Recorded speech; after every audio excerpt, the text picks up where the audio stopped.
जरा इस क्वेश्चन को ध्यान से देखो, इस तरीके का इतना कॉम्प्लेक्स क्वेश्चन पूछा जा रहा है आपके एग्जामिनेशन में कि इसको देख के माथा पकड़ लोगे।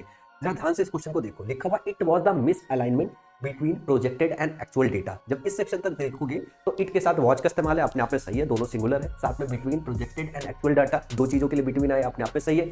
दैट कास्ट डाउट, फिर अगर वर्ब की बात करें तो यहाँ V2 का इस्तेमाल है, कास्ट के तीनों फॉर्म सेम होते हैं तो कास्ट कास्ट कास्ट ही होगा, अपने आप में सही है। उसके बाद नॉट ओनली बट ऑल्सो दिया है, पेयर करेक्ट दिया हुआ है। नॉट ओनली के बाद जैसा स्ट्रक्चर है on the calculations, but also के बाद ऑन द एजम्पशंस, एकदम पैरेलल स्ट्रक्चर है। फिर लिखा है that underline the funding strategy. जब यहां तक पूरा पढ़ जाओगे तब भी कहीं एरर दिखाई नहीं देगा। एक ऐसा एरर पूछा है जो आज से पहले इस टाइप का एरर पूछा ही नहीं जाता था, पूछा जाता था लेकिन इतना जब पूछा जाता था बहुत कॉमन वर्ब्स हुआ करते थे। यहाँ पे ध्यान से देखो, ये जो लिखा हुआ है ना अंडरलाइन, अंडरलाइन का जो V2 बनाया गया है इसमें अंडरलाइन बना दिया गया है, जबकि इसका V2 होता है अंडरले और V3 होता है अंडर लेन। तो जो करेक्ट वर्जन होगा V2 का वो ये होगा। कैसा लगा ये क्वेश्चन देख के, माथा पकड़ा कि नहीं पकड़ा? इस तरीके के क्वेश्चंस को पढ़ने सीखने के लिए चैनल को सब्सक्राइब करके बेल आइकन बटन को प्रेस कीजिए।